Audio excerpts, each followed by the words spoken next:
All right, here's video number 3. So we ended at about line 124. We talked about designated agency, agency, all of that. Let's talk a little bit about sub-agency. So sub-agency is really what the MLS sets up for us. It allows cooperation and compensation, meaning that the firm with the authorization in this agreement allows us to market your listing and provide brokerage services to their benefit. Now, a subagent firm would be someone who brings a buyer to us from another company. So it says a subagent firm and the agents associated with that subagent firm will not put their own interests ahead of your interests. And a subagent firm will not, unless required by law, provide advice or opinions to other parties if doing so is contrary to your interests.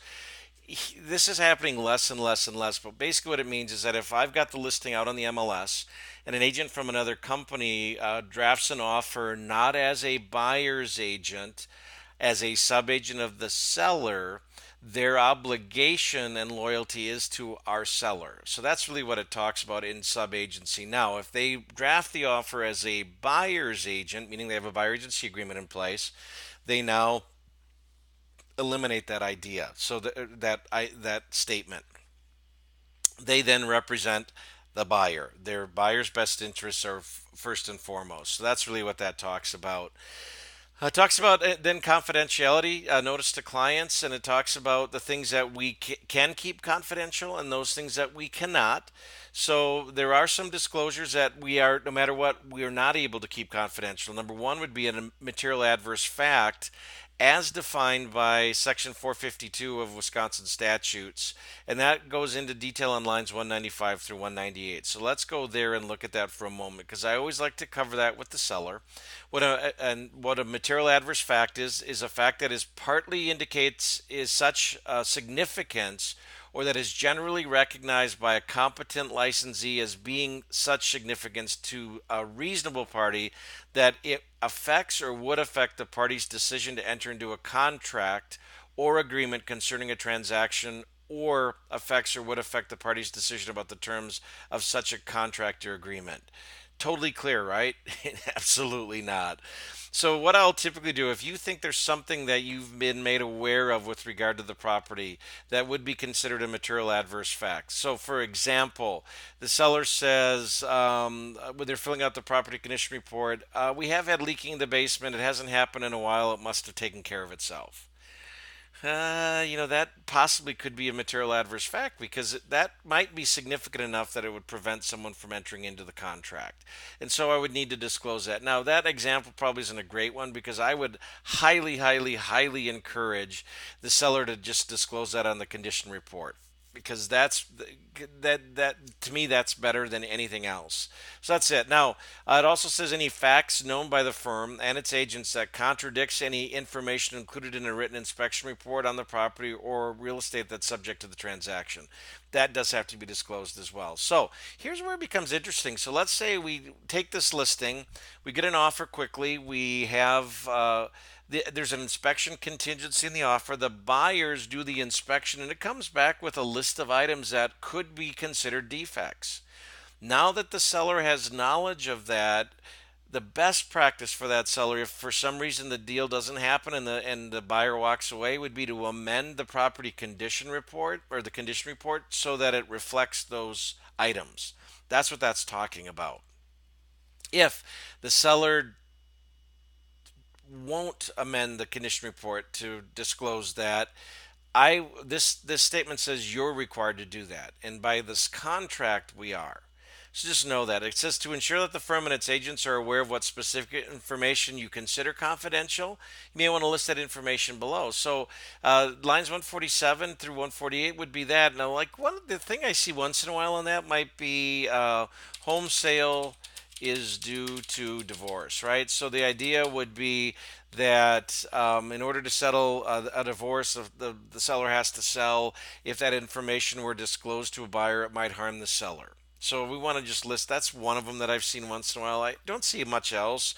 Maybe it's a pending foreclosure. It's anything I think that would indicate to a buyer that there's a fire sale. Like this has to happen quickly, and it might then spur the buyer to come at a lower price. More times than not, it gets left blank. It's just like this one, non-confidential. Now, sometimes, like non-confidential, the seller might say, "I need to move it quick," and so it might be that the seller is relocating. Because sometimes you get a question from a buyer's agent saying, "Why is the seller selling?" And if the seller gives me permission by having it on this line 150 to say, "Please tell everybody the reason I'm selling is because I'm relocating," I'd put it there, and then I could disclose it because now I have that opportunity. Or I've got that permission in writing.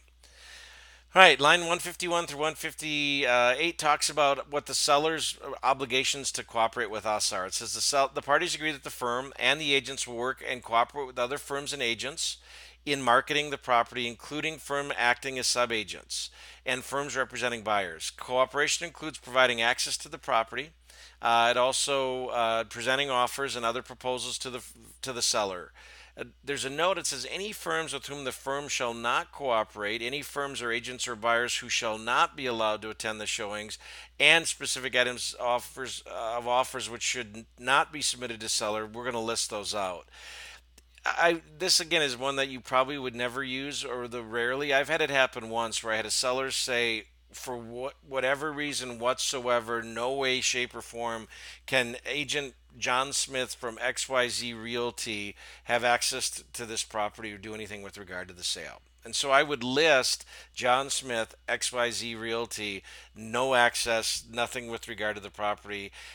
Again, not a smart thing typically, although I understood it in that example, but that's where you could do that. Sometimes a seller would say, I never want anyone from this company to ever have anything to do with my sale. I'll typically try to talk them out of that. I'll ask first why, and then I'll typically say, limiting the opportunity for a sale might limit your opportunity to get the best price in the terms and conditions you're looking for. And if you're willing to run that risk, we'll put that there. Otherwise, I would recommend that you don't exclude anybody from showing the property and you let me deal with them, knowing what I know from what you've shared with me about your past experience. I, Hopefully that makes sense. And line 158 just says limiting the firm's cooperation with other firms may reduce marketability. So it's there in bold print to help you with that. Now, exclusions a little bit different. This is saying that there might be someone that the buyers had conversation with or has said to them that if you ever wanted to sell your house, please let me know. This set of lines allows the seller to exclude those people from this contract, which means if they show up and buy the property, the seller's not obligated to pay a commission. So it says all persons who may acquire an interest in the property who are protected buyers under a prior listing contract. We're going to talk about that in the next video. Um, is excluded, and so we'll cover that. It says within 7 days of the date of the listing, seller agrees to deliver to the firm a list of all such protected buyers, and we're going to talk about protected buyers under definitions when we get to that next section. So just bear with me; you'll have to watch for that. Now, the next one though is one that you do comes up quite often. It says the following other buyers, and you would list them out, are excluded from this listing until X date. So again, let's say that maybe they were for sale by owner. The seller was for some period of time, and they had some folks show some interest.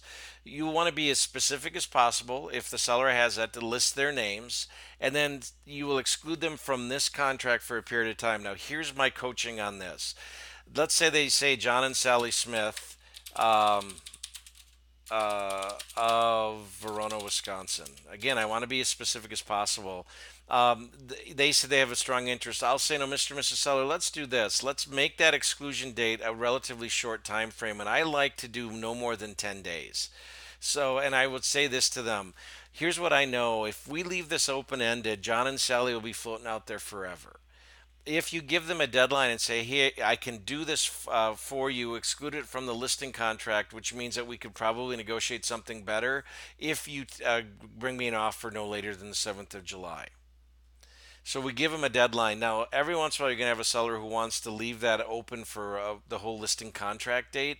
That's going to be your decision as to whether you want to take this on, because then there's really nothing that protects you should John and Sally show up. 3 months into this, you've got a lot of time, energy, and money invested in the marketing, and all of a sudden there's no commission due because John and Sally wrote an offer. That's underlying why we want a shorter deadline. That really, the other reason though is if we give a deadline to an exclusion, that'll allow them to either take action or not, and it doesn't leave that thing hanging out as an unknown. or an uncertainty. I trust I explained that well. We're going to move on to video number 4.